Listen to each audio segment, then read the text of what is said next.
నాకు దక్కని భగవాని మీద ప్రపంచంలో నువ్వు ఏ ఆడదానికి దక్కినా చిక్కిన వచ్చే ఆడదా నేను కాదురా. అవు నన్ను గాని నన్ను కాదని ఎంత దూరం పోతావు తాత కొడగా నువ్వే వచ్చినా కాళ్ళు పట్టుకున్నదంటే ఎత్తనన్నది భోగవాది. ఎనకటి కాలం లోపల భోగవల్ల దగ్గర ఉండేది బొట్టనే ఉండేది మరుగు మందు. ఓ అవడమంటి మా ఆడవమ్మ భోగవ కరవాది మరుగు మందు చేయబట్టి మందులు మందులు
ఎక్కరాక పోతవరా తాత కొడకాయి వల్ల నన్నే కొట్టడం అయినవా నువ్వు వచ్చి నా కాళ్ళు పట్టుకుని తట్టి ఎత్తనా అని మరి 7 అడుగులు లెక్క పెట్టి అడుగులల్ల మరుగు మందు వరకల్లా ఆ రాజుకు రోమాన మరుగు మందు ఇవిడ వారిపోతున్నది.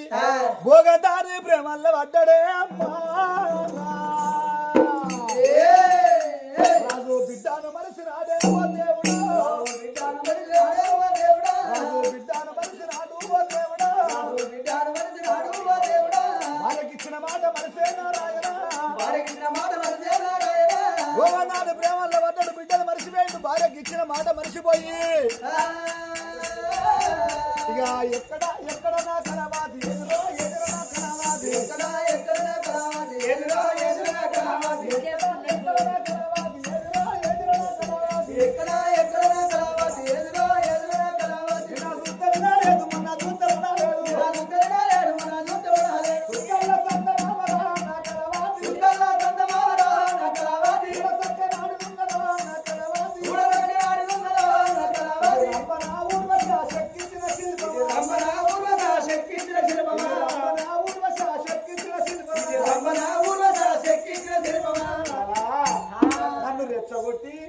నాకు పిచ్చిలేది ఇక్కడ చెట్టు కింద కూర్చున్నా.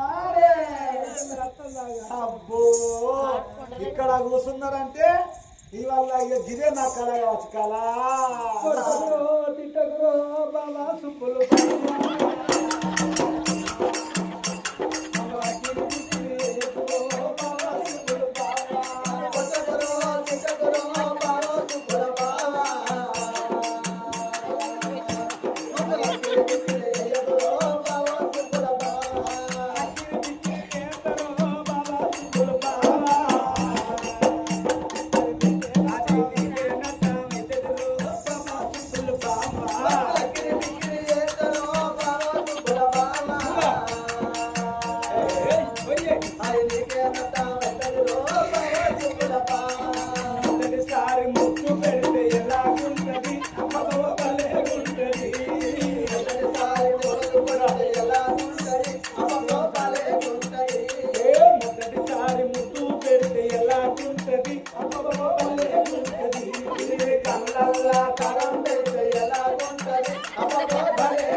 పిచ్చిలేడు చెట్టు కింద కూర్చున్నా నా కళ నా కళ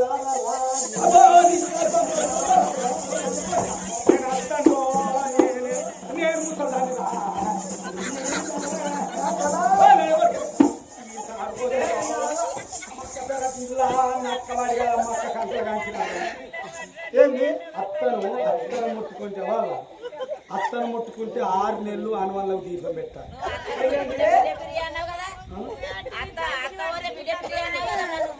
అప్పుడు ప్రియాన్న ఇప్పుడు లేదు, అది తీసేసిన ఆఫర్ లేదు. అయితే మరి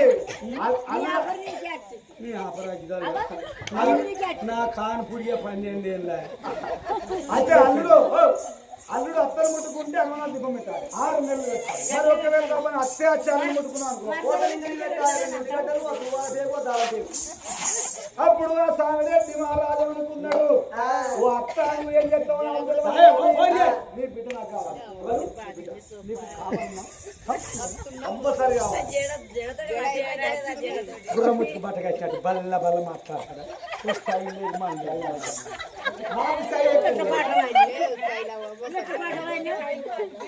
రావాలి. అత్తమ్మా అంటే నువ్వు ఏం చెప్తావో అయ్యో ఏంటి అంతే ఆపతి వస్తాను ఈ ఆపత ఇవాళ ఎవరన్నా మీరే చేస్తాను ఎట్లా ఇవాళ ఎవరు సోమవారం ఇవాళ ఎవరు మంగళవారం కొండగట్ట అని చెప్పిన కుక్క పొట్టు, బుధవారం అయ్యప్ప, బేస్తారం షిరిడి సాయిబాబా, శుక్రవారం లక్ష్మీదేవి, శనివారం వెంకటేశ్వర, ఆదివారం మల్లదేవుడు, సోమవారం ఎవడాలి రాజన్న కుక్క పొట్టు నేను కొట్టేసుకుంటా. నువ్వేం చేస్తావో కానీ అప్పుడు సామిరెడ్డి అనుకున్నాడు, మరి నువ్వు కావాలని అంటే మేము తల్లి బిడ్డలం కావాలని అనుకుంటే నీ రాజ్యం నీ దేశం మొత్తం మాకు రాసి ఆవదాస్తి మొత్తం రాసి ఆవదాస్తి కావాలంటే బలం మీద పాలన తీసుకోమని తీసుకుంటా. ఇప్పుడు దానికోసం రాజు గారికి ముసల్దాన్ని చేసుకుంటావు. ఫ్రీ ఉల్లిగడ్డలు కూడా పని చేయను. ఇది గ్యారేజ్ లో వారేసినాయి. ఒక్క పసలకు అప్పుడు ఆ సామిరెడ్డి మహారాజు భోగవల్ల ప్రేమల్ల పడ్డాడు. ఆ రాజ్యము దేశము అటువంటి ఒక దానర్ల కోట ఎండి బంగారం మొత్తం యావదాస్తి భోగమ కలవాతి పట్టాలి. ఆగో పట్ట వేసుకుంటాడయ్యా సామిరెడ్డి.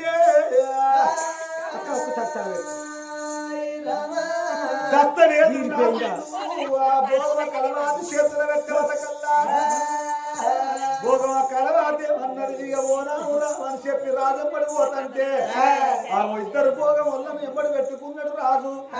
నా బిడ్డున్న కాడ నేనుంటాను అయ్యా, బిడ్డతోని పాటుగా నేను వస్తాను అన్నది. అప్పుడు ఇద్దరు భోగం వల్ల గుర్రం మీద కూర్చుని పెట్టుకొని రే మంత్రులారా ఆగో వీళ్ళు భోగం ఒళ్ళు కాదు నా భార్య కలవాదని చెప్పి వాళ్ళు ఇక్కడికి దగ్గర ఆగో మరి దామర్ల కోటకు వచ్చింది అయ్యా. ఓ పెద్దలారో దామర్ల కోటకు ఇద్దరు భోగం వల్ల తోలుకొని గుర్ర మీద తోలుకొని వద్దంటే ఊళ్ళో ఉన్న ప్రజలేమంటున్నారు, చూసినావురా మరి ఆ భార్య మరణమైపోయినాక మరి 4 ఏళ్ళు 3 ఏళ్ళన్నా గడవలేదు. ఇవాళ 2 ఏళ్ళ గడిచే వరకల్లా ఎవరినో ఆ భోగం వల్ల గుడుకొని వస్తాడు రాదు. చూసిన వారు చెప్పి ఆ రోజు లోకం అంతా అనుకుంటే నరం లేని నాలుక 4 తీరు అనుకుంటారు. ఎవడెక్కడ పోతే నాకేంది అనుకున్నాడు. భోగం వల్ల తోలుకొని వచ్చి ఇళ్ళల్లో వచ్చే వరకల్లా భోగం కలవాతి ఆనాడు భర్త లెక్క ఊహించుకొని 4 కూరలు 40 పచ్చలు 76 భర్తకు అన్నం పెట్టింది. అన్నం తిన్నారా రాదు కానాడు కచ్చిరి కాడికి వెళ్ళిపోయి అప్పుడు రాజ్యంలో ఉన్నాడు.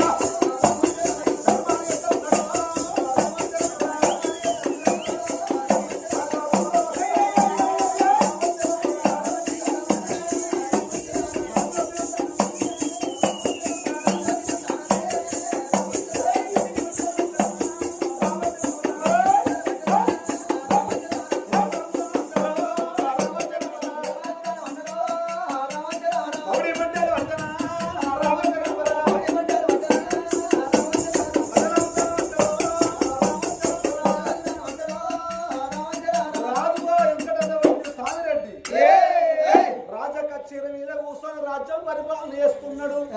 ఇతర సంగతి ఈ చోట ఉన్నది. మరి అత్తగారింటి కాడ ఉన్నను రాధదేవినే అమ్మో. వాళ్ళత్త పాపగారిది ఆ నీలవతి. నా కోడలు నా కొడుకుని పెళ్లి చేసుకొని 2 ఏళ్ల పొద్దైతుంది. ఇతరన్న వరకట్టని ఎక్కపాయే. నా కొడుకును నా కోడలు తోలి వరకట్టం పట్టుకరమ్మంటరాని. నా కొడక నిజవంత రాజా నా కోడల మరి అనురాధదేవి భార్య భర్తలు వెళ్ళిపోయి బిడ్డ ఇవాళ మీ తండ్రి బయటికి వెళ్ళిపోయి అవ్వా లేకున్నా గాని నా ఇన్నాను ఉన్నవు. మాకు ఇత్తనన్న వరకట్టం ఇచ్చి మమ్మల్ని దాగదోస్తే మా అత్త వరకట్టం పట్టుకరమ్మని చెప్పుండ్రి. పోయిరాందని చెప్పి కొడుకును కోడలు దోల వరకల్లా వాళ్ళు భార్య భర్తలు నిజమంతమా రాజు అనురాధదేవి ఇప్పుడే ఏగిరంగా వెళ్ళిపోయి మా తండ్రి బయటికి వెళ్ళిపోయి వరకట్ట పట్టుకొని వస్తామని భార్య భర్తలు అయ్యా రాయి వస్తున్నారయ్యా